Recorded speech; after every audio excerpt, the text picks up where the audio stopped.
भक्ति के सूर्य महाकवि सूरदास की कथा। ये कहानी है हिंदी साहित्य के उस सूर्य की जिसकी भक्ति की रोशनी आज भी करोड़ों हृदयों को प्रकाशित कर रही है। विक्रम संवत 1535 में मथुरा के निकट रुनकता नामक गांव में एक बालक का जन्म हुआ जिसका नाम सूरदास रखा गया। कहते हैं कि विधाता ने उन्हें संसार देखने के लिए आंखें तो नहीं दी, पर उनके हृदय में ज्ञान और भक्ति का ऐसा प्रकाश भर दिया जिसे दुनिया आज तक देखती है।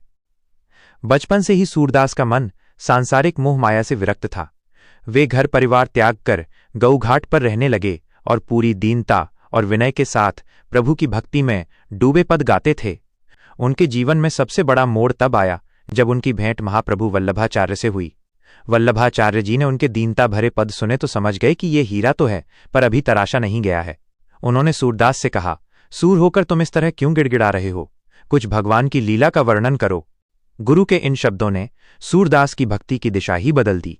वल्लभाचार्य जी ने उन्हें कृष्ण की बाल लीलाओं का गान करने की प्रेरणा दी। इसके बाद सूरदास गोवर्धन पर्वत पर स्थित श्रीनाथ जी के मंदिर में कीर्तनकार बन गए। अब वे कृष्ण को एक बालक के रूप में देखने लगे।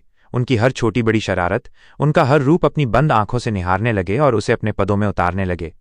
उनकी कल्पना इतनी सजीव थी कि लगता था मानो वे कोई कविता नहीं बल्कि कृष्ण के बचपन का आंखों देखा हाल सुना रहे हों। उनके वात्सल्य रस से भरे पद आज भी हर माँ के दिल को छू जाते हैं।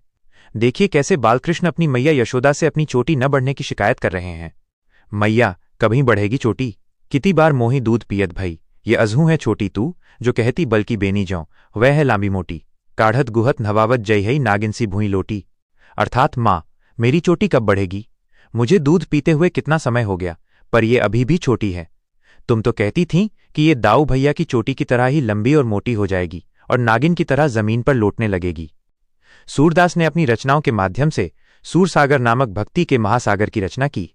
उनका यश इतना फैला कि तत्कालीन सम्राट अकबर भी उनसे मिलने आए।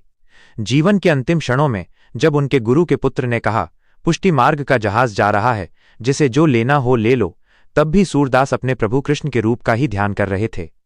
वे अपनी देह से भले ही नेत्रहीन थे, पर उन्होंने अपनी भक्ति और कल्पना से हिंदी साहित्य को वो दृष्टि प्रदान की जो हमेशा अमर रहेगी।